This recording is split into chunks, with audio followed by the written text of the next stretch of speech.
刚才你晕倒了。 Cerita dikanjut dengan pertempuran yang membuat semua orang terjekut melihat kekuatan Lindong. Kilatan petir berdesis di langit, sementara cahaya guntur berkumpul di dalam mata Lindong dengan kecepatan yang mencengangkan. Di atas kelapanya, awan gelap mulai berputar dan menebal seolah-olah menghadapi kekuatan yang sedang bangkit. Menyadari perubahan itu, hati Cao Ying dipenuhi dengan kegelisahan, namun di sisi lain, harga dirinya pada saat ini menolak untuk mundur. Jika Cao Ying kalah di hadapan banyak ahli, maka pijakannya di wilayah Perang Buas akan runtuh. Karena itu Cao Ying memutuskan untuk mengakhiri semuanya di tempat ini. Selanjutnya cahaya darah meledak keluar dari tubuh Cao Ying. Tubuhnya membesar dengan cepat, tulang dan dagingnya seketika berderak. Akhirnya ia berubah menjadi seekor piton raksasa berwarna merah darah dengan sayap besar dan aura buas yang mengerikan. Wujud asli binatang iblis itu terpampang jelas menandakan bahwa Cao Ying telah mengerahkan seluruh kekuatannya. Sementara itu, Lindong pada saat ini mengamati dengan tenang. Lindong memahami bahwa bentuk asli adalah kekuatan sejati binatang iblis, namun Lindong juga tidak berniat mundur. Di sisi lain, awan gelap di langit semakin menggumpal, petir berkelindan di dalamnya, memancarkan tekanan yang membuat para ahli di sekitarnya terjekut. Kemudian Cao Ying melancarkan serangannya ke arah Lindong.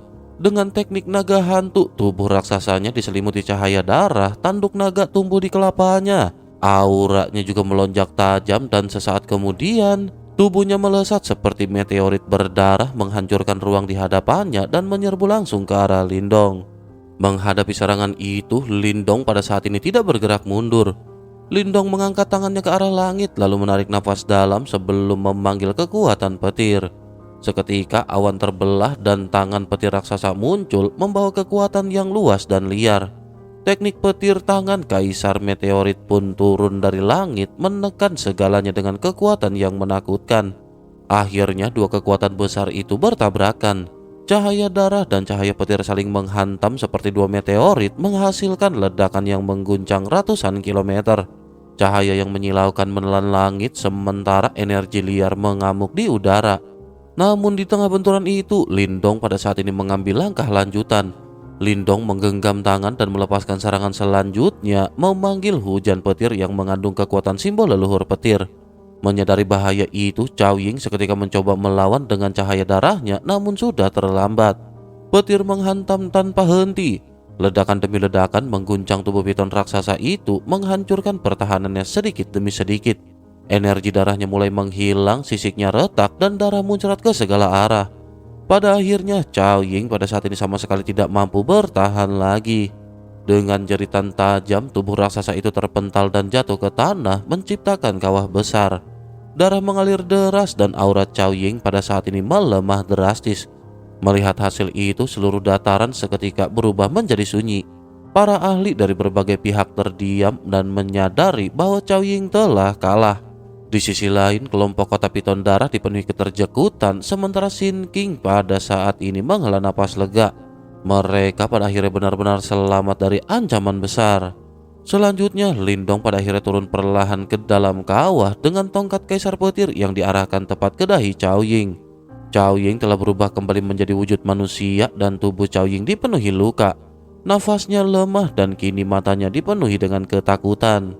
Menyadari niat membunuh dalam tatapan Lindong, Cao Ying pada saat ini sama sekali tidak berani bergerak. Lindong kemudian menyatakan dengan tenang bahwa Cao Ying telah kalah. Mendengar hal itu, Cao Ying mencoba bertahan dengan ancaman bahwa masih banyak ahli dari kota piton darah yang siap bertarung. Namun Lindong menanggapinya dengan dingin dan berkata bahwa meskipun sulit bagi Lindong untuk menghabisi semuanya, tidak ada yang mampu menghentikan Lindong untuk pergi. Bahkan Lindong yakin bisa menghabisi setengah dari mereka sebelum mundur. Menyadari hal itu, hati Cao Ying pada akhirnya mulai goyah. Di satu sisi, kemarahan dan harga diri menolak menyerah, namun di sisi lain, kenyataan kekalahan tidak bisa diabaikan. Akhirnya setelah pergulatan batin, Cao Ying pun mengambil keputusan. Cao Ying mengakui kekalahan kota piton darah. Melihat hal itu, Lindong pada akhirnya menarik kembali tongkat Kaisar Petirnya. Sementara itu, para ahli di dataran memandang dengan berbagai ekspresi. Pertarungan telah berakhir dan hasilnya melampaui dugaan siapapun. Sejak awal hampir tidak ada yang percaya Lindong mampu mengalahkan Cao Ying. Bagaimanapun Lindong hanyalah pendatang baru yang muncul entah dari mana, sementara Cao Ying telah lama terkenal di wilayah Perang Buas. Bahkan ia benar-benar sudah setengah langkah lagi menuju ke tingkat kematian mendalam yang sempurna. Namun kenyataan itu justru berbalik. Lindong tidak hanya menang tetapi juga berani mengancam di hadapan banyak ahli dari kota Piton Darah. Menyadari hal itu, banyak orang diam-diam terjekut, sementara yang lain mulai mengingat nama Lindong karena nama itu jelas akan segera tersebar luas. Di sisi lain, ada juga yang menggelengkan kelapanya karena mereka merasa tindakan Lindong terlalu berani. Wilayah Perang Buas bukan tempat yang damai, dan kesombongan seperti itu hanya akan menarik masalah yang lebih besar di masa depan. Sementara itu, Cao Mang bergegas membawa orang-orangnya ke sisi Cao Ying yang terluka parah. Wajahnya gelap saat ia menatap ke arah Lindong yang telah mengabaikan mereka. Cao Mang berkata dengan geram bahwa mereka memiliki jumlah lebih banyak dan seharusnya bisa menahan Lindong. Namun Cao Ying pada saat ini menggelengkan kelapanya perlahan. Ia menjelaskan bahwa ada sesuatu yang aneh pada tubuh Lindong. Jika mereka memaksakan pertarungan, meskipun mungkin bisa menahan Lindong, kota Piton Darah akan menderita kerugian besar. Di sisi lain, banyak faksi lain juga sudah mengincar mereka. Jika mereka melemah, kehancuran kota hanya tinggal menunggu waktu. Mendengar hal itu, barulah Cao Mang pada saat ini terdiam. Ia menyadari bahwa yang dipertaruhkan bukan sekedar reputasi, melainkan kelangsungan hidup.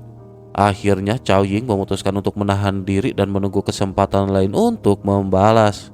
Sementara itu, Lindong pada saat ini telah kembali ke lereng tinggi. Sin King dan dua rekannya menatap ke arah Lindong dengan tatapan kagum. Lindong hanya menggeleng ringan lalu memberi isyarat kepada mereka untuk segera pergi. Mereka pun segera bergerak, berubah menjadi kilatan cahaya dan menghilang dari pandangan banyak orang. Setelah kepergian mereka, suasana menjadi jauh lebih santai. Banyak orang memandang kelompok kota Piton Darah dengan ejekan dan rasa kasihan. Selanjutnya, perjalanan Lindong juga pada saat ini menjadi semakin lancar. Namun dampak dari pertarungan itu mulai terasa. Namanya menyebar dan banyak ahli di wilayah Perang Buas yang tertarik untuk menantangnya. Menyadari hal itu, Lindong hanya bisa merasa tidak berdaya dan Lindong memang menginginkan ketenaran. Namun meskipun begitu, konsekuensinya adalah gelombang pertarungan yang tiada hentinya. Lindong tidak menyesal karena tujuannya jelas, yaitu menemukan Lin Yan. Selama itu tercapai, Lindong rela menghadapi kekacauan sebesar apapun. Kini Lindong hanya berharap kabar tentang dirinya sampai ke telinga Lin Yan. Dengan pikiran itu, mereka pun terus bergerak menuju desa 9 ekor. Beberapa waktu kemudian, Sin King memberitahu bahwa mereka hampir sampai. Lindong mengamati sekeliling dan menyadari bahwa wilayah ini jauh lebih hijau dibandingkan dengan dataran sebelumnya. Sin King kemudian menjelaskan bahwa tempat ini adalah perbatasan antara Gunung Petir Dalam dan Panggung 100 Binatang. Ini adalah dua kekuatan besar yang jauh melampaui kota Piton Darah. Mendengar penjelasan tentang kekuatan kedua faksi itu, Lindong menjadi lebih waspada. Bahkan para prajurit di bawah mereka lebih kuat dari Cao Ying, sementara pemimpin mereka hampir mencapai tingkat samsara. Tak lama kemudian, sebuah gunung besar pada akhirnya muncul di hadapan mereka. Gunung itu dikelilingi jurang dalam dan dihubungkan oleh rantai-rantai besar. Sebuah formasi cahaya menyelimuti seluruh area dan memancarkan energi yang kuat. Lindong menyadari bahwa itu adalah formasi penjaga yang luar binasa, sementara Sin King mulai menjelaskan. Ia berkata bahwa formasi itu adalah peninggalan kuno yang melindungi suku mereka hingga kini. Selanjutnya, dua anggota 9 ekor pada saat ini meniup peluit khusus. Suara itu bergema di pegunungan dan segera setelah itu banyak sosok muncul dari dalam penghalang cahaya. Gunung yang semula tenang pada akhirnya segera menjadi hidup. Sementara itu di sisi lain, jauh dari tempat itu, di sebuah pegunungan hitam yang dipenuhi dengan penjagaan ketat, seorang pria bertubuh seperti menara logam duduk dalam bayangan. Aura mengerikan menyelimuti seluruh aula hingga akhirnya seorang bawahan melaporkan kemenangan demi kemenangan dari kelompok mereka. Namun pria itu masih tetap diam. Akhirnya bawahan itu menyebut tentang seorang manusia yang mengalahkan penguasa kota Piton Darah. Menyadari hal itu, pria bertubuh besar itu akhirnya bereaksi dan segera bertanya mengenai nama manusia tersebut. Ketika nama Lindong disebut, suasana pada akhirnya mulai berubah. Aura ganas meledak dan dalam sekejap pria itu sudah berdiri di depan bawahannya sambil mencengkeram pakaiannya. Ia lanjut bertanya mengenai lokasi dari sosok yang bernama Lindong. Setelah mendengar bahwa Lindong menuju desa 9 ekor dan bahwa Jenderal Gunung juga tertarik mencarinya, mata pria itu dipenuhi dengan niat membunuh. Ia segera memerintahkan semua orang bersiap, bahkan mengancam akan memusnahkan siapapun yang berani menyentuh Lindong. Setelah aula menjadi kosong, pria itu pada akhirnya melangkah keluar. Wajahnya yang penuh luka terlihat jelas di bawah cahaya, namun berbeda dari biasanya. Matanya yang dingin kini tampak menunjukkan adanya kelembutan. Ia menatap ke arah utara lalu tersenyum sederhana dan berkata bahwa akhirnya setelah sekian lama kakak yang ia tunggu telah datang. Kembali ke Lindong yang berjalan perlahan mengikuti Sin King dan dua rekannya. Namun di sepanjang jalan, sosok wanita dari suku 9 ekor kerap muncul diam-diam menatapnya dengan rasa ingin tahu. Tawa kecil terdengar sesekali, terasa ringan seperti kicau burung. Lindong hanya menggelengkan kelapa, merasa tidak berdaya menghadapi perhatian itu. Sementara itu Sin King dan yang lain tersenyum lalu mengusir para gadis itu dengan lembut. Menyadari hal itu, Sin King segera menjelaskan bahwa suku mereka jarang berinteraksi dengan dunia luar, terlebih dengan manusia. Namun Lindong tidak mempermasalahkannya karena Lindong sudah terbiasa menjadi pusat perhatian. Tak lama kemudian mereka pada akhirnya tiba di pusat desa. Sebuah benteng besar berdiri di depan dan di sana telah menunggu banyak anggota suku. Di antara mereka seorang wanita anggun melangkah maju dan saat melihat Sin King, wajah wanita itu dipenuhi dengan kebahagiaan. Sin King yang melihatnya langsung berlari dan memeluknya erat menunjukkan kerinduan yang lama terpendam. Sementara itu Lindong berdiri di samping dan menyaksikan momen tersebut. Lindong terdiam sejenak, teringat keluarganya di Kekaisaran Gretian yang telah lama ia tinggalkan. Namun suasana itu berubah ketika beberapa wanita mulai menggoda Sin King karena membawa seorang pria kembali. Sin King tersipu dan segera menjelaskan identitas Lindong, termasuk bagaimana Lindong menolong mereka dari kota iblis unik. Mendengar penjelasan itu, wanita anggun tersebut yang merupakan pemimpin suku mengucapkan terima kasih dengan tulus. Ia meminta Lindong memanggilnya Bibi Sin agar terasa lebih dekat. Lindong menyetujuinya, merasa panggilan itu terasa lebih nyaman. Selanjutnya Bibi Sin mengajak Lindong masuk dan membahas tujuan kedatangannya. Di dalam aula, suasana pada saat ini tampak menjadi lebih serius. Lindong menjelaskan bahwa ia sedang mencari saudaranya yang bernama Lin Yan. Ia kemungkinan berasal dari suku harimau, khususnya suku harimau iblis surgawi. Namun setelah berpikir sejenak, Bibi Sin menggelengkan kelapa karena ia tidak menemukan nama itu di dalam informasi yang ia miliki. Penjelasan pun menyusul. Wilayah perang buah sangat luas dan suku harimau merupakan salah satu kekuatan besar. Banyak ahli dari mereka telah dikenal luas, namun tidak ada yang sesuai dengan deskripsi Lindong. Mendengar hal ini, Lindong merasa kecewa dan Lindong menyadari bahwa mencari Lin Yan tidak akan mudah. Namun di sisi lain, Bibi Sin tidak tinggal diam. Ia memutuskan akan mengirim orang untuk mengumpulkan informasi tentang para ahli baru yang muncul dalam 1 tahun terakhir. Ia beralasan bahwa jika Lin Yan cukup kuat, maka pasti akan meninggalkan jejak. Lindong menerima bantuan itu dan memutuskan untuk menunggu di desa 9 ekor. Sementara itu, setelah Lindong pergi beristri jahat, Sin King bertanya kepada ibunya tentang kemungkinan informasi tersebut. Bibi Sin menjelaskan bahwa kemampuan mereka terbatas karena hidup terisolasi, namun ia tetap akan berusaha. Percakapan berlanjut hingga membahas kekuatan dari Lindong. Sin King dengan penuh kekaguman menceritakan bagaimana Lindong pernah melawan ahli tingkat samsara bersama dengan anggota dari klan Dewa Api. Mendengar hal itu, Bibi Sin seketika terjekut. Ia mulai menyadari bahwa Lindong bukanlah orang binasa. Penjelasan itu menghapus keraguan di dalam hatinya dan sementara itu, para wanita lain mulai menggoda Sin King dan menanyakan perasaannya terhadap Lindong. Sin King langsung tersipu dan menolak dan merasa dirinya tidak sepadan. Namun suasana berubah ketika nama Kingan dari pegunungan 100 binatang disebut. Wajah Sin King langsung menegang dan ia mengangguk pelan serta menyadari adanya ancaman yang belum terselesaikan. Singkat cerita, hari-hari berikutnya berlalu dengan tenang. Lindong tinggal di desa itu sambil menunggu adanya kabar.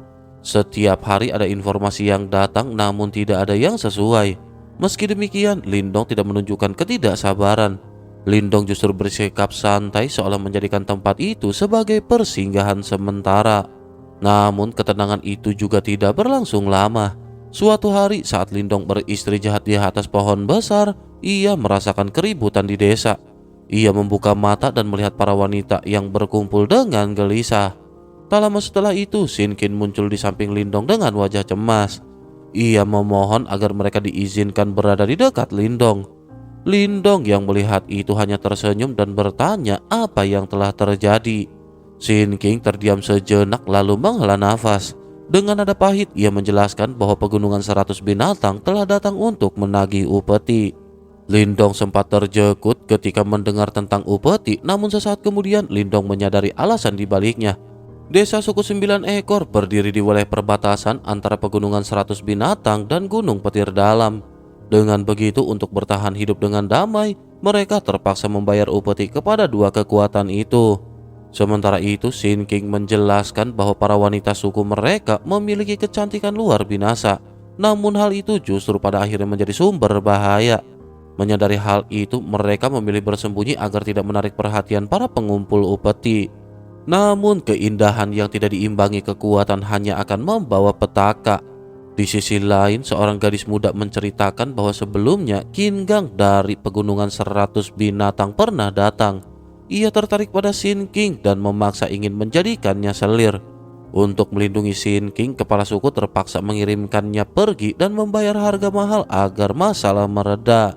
Mendengar hal itu, Lindong seketika mulai terdiam. Shinkin sendiri hanya bisa menahan perasaan karena menghadapi kekuatan seperti Kingang tidak ada pilihan lain selain menghindar. Namun ketenangan itu juga tidak berlangsung lama. Dari kejauhan, debu tebal mulai membumbung disertai gemuruh langkah pasukan. Selanjutnya, tawa keras menggema saat rombongan besar tiba di luar desa menuntut upeti. Menyadari suara itu, ekspresi Shinkin dan yang lainnya berubah karena Kingang benar-benar datang.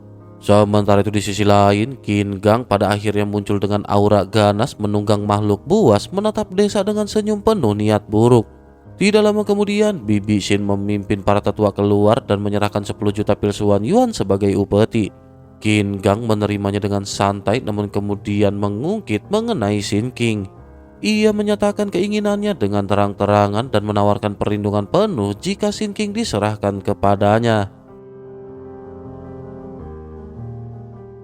Mendengar hal itu, Bibi Shin mencoba mengelak dan mengatakan bahwa Shinkin belum kembali. Namun Kingang tidak percaya. Ia menegaskan bahwa ia akan menunggu dan jika perlu ia akan masuk ke desa untuk mencarinya sendiri.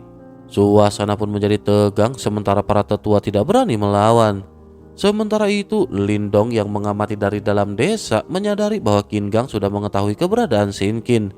Shinkin pun marah dan cemas karena situasi semakin memburuk.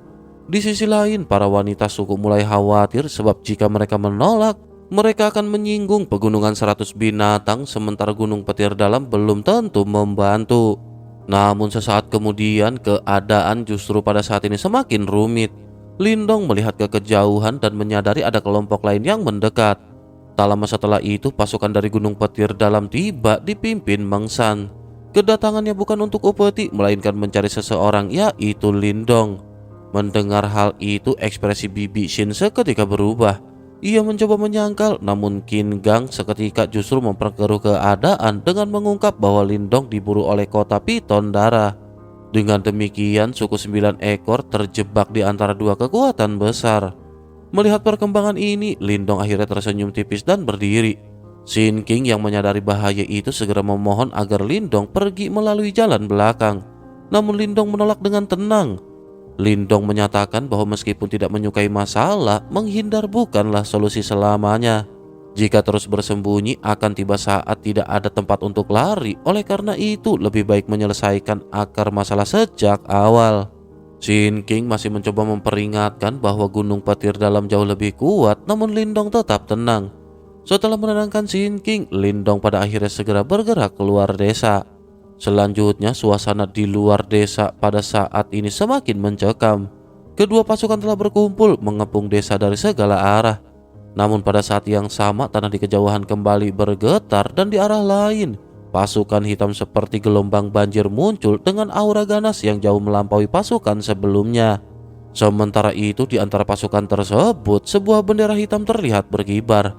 Di atasnya terukir satu kata besar berwarna darah tampak seperti harimau buas yang siap menerkam dan kata itu bertuliskan Yan. Di depan desa 9 ekor, dua kelompok kuat telah mengepung seluruh wilayah hingga tidak ada jalan keluar. Wajah mereka dingin dan dipenuhi dengan niat buruk seolah sedikit saja kesalahan terjadi, darah akan segera tertumpah. Menyadari situasi itu, para tetua desa dipenuhi dengan kecemasan, sementara itu ancaman perlahan berubah menjadi tekanan yang nyata. Mengsan berdiri di depan dengan tangan terlipat, lalu dengan suara rendah ia memberi batas waktu kepada kepala desa Sin untuk menyerahkan Lindong. Jika tidak, ia akan masuk dengan paksa. Sementara di sisi lain, Qin Gang pada saat ini mengamati dengan senyum tipis. Ia pada saat ini tampak seolah sengaja membiarkan konflik ini membesar agar desa 9 ekor terpojok. Sementara itu Bibi Sin mengepalkan tangan di balik lengan bajunya. Para tetua di sampingnya juga gelisah. Mereka memahami bahwa jika salah langkah, desa ini bukan hanya kehilangan perlindungan, namun juga akan menjadi sasaran empuk bagi kekuatan lain. Saat Bibi Sin hendak berbicara, tiba-tiba penghalang cahaya di belakangnya mulai beriak.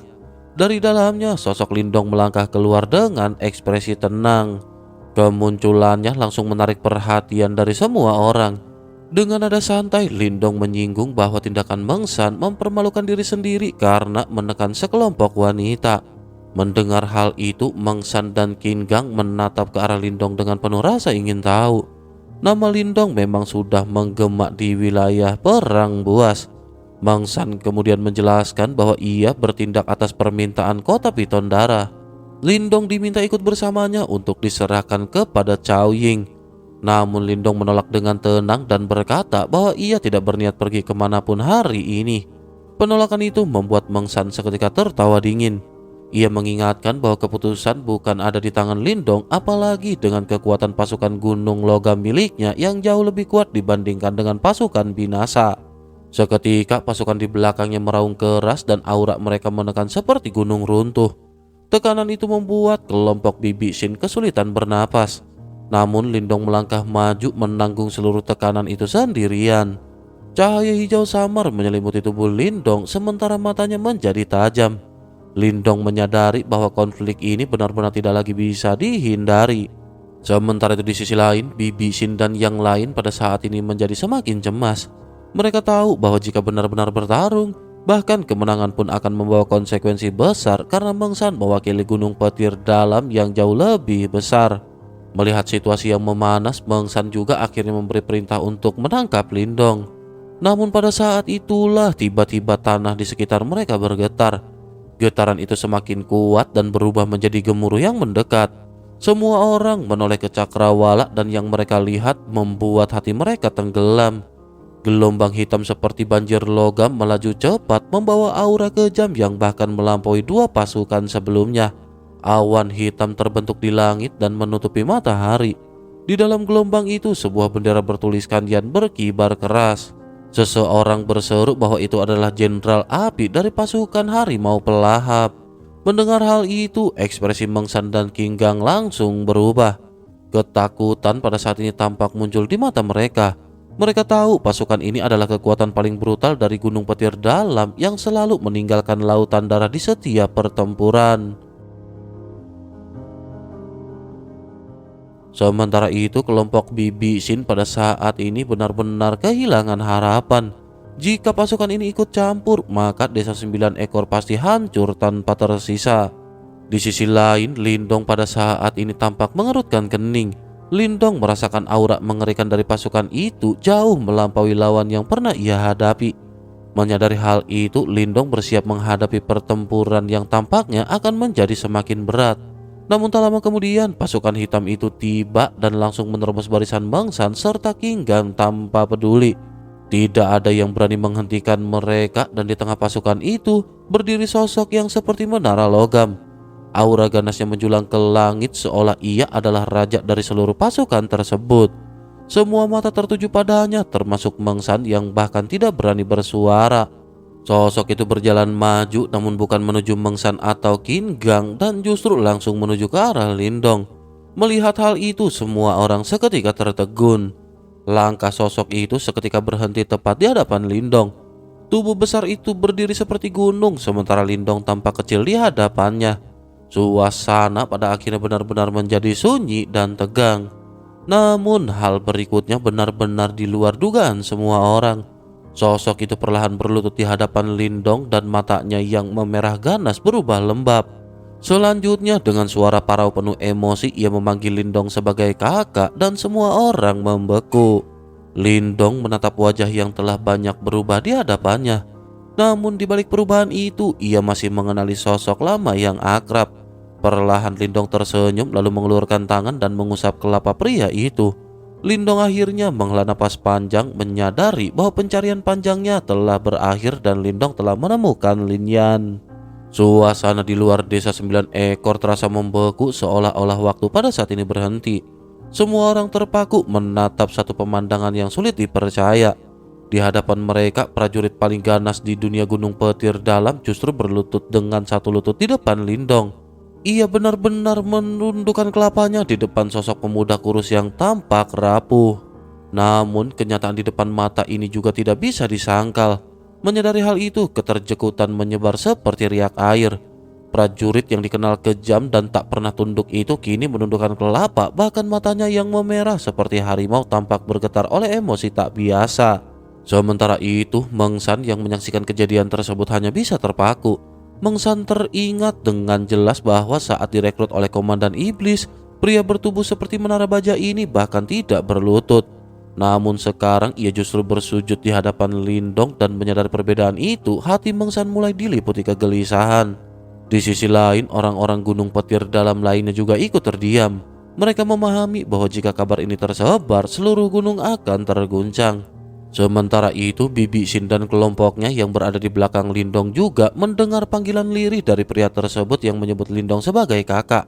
Menyadari hal itu, mereka perlahan memahami bahwa inilah orang yang selama ini dicari Lindong di wilayah perang binatang buas. Namun mereka tidak pernah menyangka bahwa orang tersebut ternyata adalah jenderal terkuat dari Gunung Petir Dalam. Selanjutnya, kegemparan juga menyebar di dalam desa. Para wanita suku 9 ekor memandang keluar dengan mata terbelalak. Mereka mengenali pasukan itu sebagai pasukan harimau pelahap dan pria itu adalah Jenderal Api. Ia adalah sosok yang paling ditakuti, namun kini ia justru berlutut di hadapan Lindong. Rasa bingung dan pemasaran pada akhirnya bercampur menjadi satu. Di tengah semua itu, Lindong pada akhirnya perlahan mengacak rambut pria tersebut. Perasaan dalam hatinya bergejolak. Lindong menyadari bahwa dibandingkan dengan Lin Diao yang licik dan sulit ditindas, sosok Lin Yan selalu sederhana dan lurus. Karena itu selama ini Lindong justru paling mengkhawatirkan Lin Yan. Kali ini melihat Lin Yan masih hidup, kekhawatiran itu pada akhirnya benar-benar menghilang. Lindong kemudian meminta Lin Yan untuk berdiri. Menyadari hal itu, Lin Yan pada akhirnya segera bangkit. Wajahnya yang dipenuhi dengan luka tampak ganas, namun di hadapan Lindong, ia hanya menunjukkan senyum polos yang lama menghilang. Lindong mengamati luka-luka di tubuhnya dan memahami bahwa selama 1 tahun terakhir, Lin Yan telah melalui banyak pertempuran. Namun Lindong juga menyadari bahwa jalan seperti inilah yang diperlukan agar seekor harimau benar-benar menjadi kuat. Selanjutnya Lin Yan mengatakan bahwa ia akan menjelaskan semuanya nanti, namun ada satu hal yang harus diselesaikan terlebih dahulu. Mendengar hal itu, Lindong pada saat ini hanya mengangguk seolah menyerahkan sepenuhnya urusan tersebut. Di sisi lain, Meng San yang melihat tatapan Lindong langsung menegang. Menyadari bahaya yang mendekat, ia mencoba tersenyum dan berdalih bahwa semua ini hanya kesalahpahaman. Namun Lin Yan tidak berhenti. Aura ganas yang sebelumnya tersembunyi kini meledak keluar seperti banjir. Dalam sekejap, Lin Yan kembali menjadi jenderal paling brutal dari Gunung Petir Dalam. Selanjutnya, Lin Yan melangkah mendekati Meng San dengan energi berwarna darah yang berkumpul di belakangnya. Energi itu seketika membentuk bayangan harimau raksasa yang mengaum ke langit. Menyadari ancaman itu, wajah Meng San berubah pucat, namun ia tetap mencoba membela diri. Namun Lin Yan pada saat ini hanya tersenyum tipis. Ia mengakui bahwa itu mungkin kesalahpahaman, tetapi keputusan telah dibuat. Dalam sekejap tinjunya pada akhirnya seketika melesat. Serangan itu berubah menjadi harimau cahaya darah yang menghantam Meng San dengan kekuatan menghancurkan. Meng San mencoba bertahan dengan dinding energi, namun dinding itu hancur seketika. Menyadari bahwa tidak mampu menahan, Meng San mundur dengan panik dan berteriak mencoba menakut-nakuti dengan nama tuannya. Namun ancaman itu justru memicu kekejaman yang lebih dalam di mata Lin Yan. Selanjutnya pertempuran pada akhirnya berubah menjadi sepihak. Dalam beberapa napas saja Lin Yan menghantam dan melempar tubuh Meng San berkali-kali hingga tanah retak dan dinding gunung hancur. Kekuatan Meng San yang hampir mencapai tingkat kematian mendalam sempurna sama sekali tidak mampu melawan. Melihat hal itu, Lindong menyadari bahwa kekuatan Lin Yan telah melampaui dugaannya. Namun Lindong juga merasakan ada sesuatu yang lebih dalam dari sekedar kekuatan binasa di dalam diri Lin Yan. Akhirnya setelah debu mereda, Lin Yan menyeret tubuh Meng San yang tidak lagi jelas hidup atau matinya. Ia lanjut melemparkannya begitu saja ke arah para prajurit. Lin Yan kemudian memerintahkan para prajurit itu untuk pergi. Menyadari perbedaan kekuatan yang begitu besar, para prajurit itu pada akhirnya mundur tanpa berani melawan. Tak lama setelah itu, tempat itu pada akhirnya menjadi kosong. Di sisi lain, Qin Gang yang menyaksikan semua itu juga memilih mundur. Meskipun sempat ingin membalas, ia menyadari nasib Meng San dan akhirnya menelan kata-katanya sebelum melarikan diri bersama dengan pasukannya. Akhirnya suasana di desa 9 ekor kembali tenang, namun ketenangan itu kini berbeda. Semua orang memandang Lin Yan yang telah kembali berdiri di sisi Lindong dengan ekspresi sederhana. Menyadari hal itu, mereka akhirnya mengerti mengenai satu hal. Gelar jenderal paling ganas itu ternyata memang bukan sekedar nama.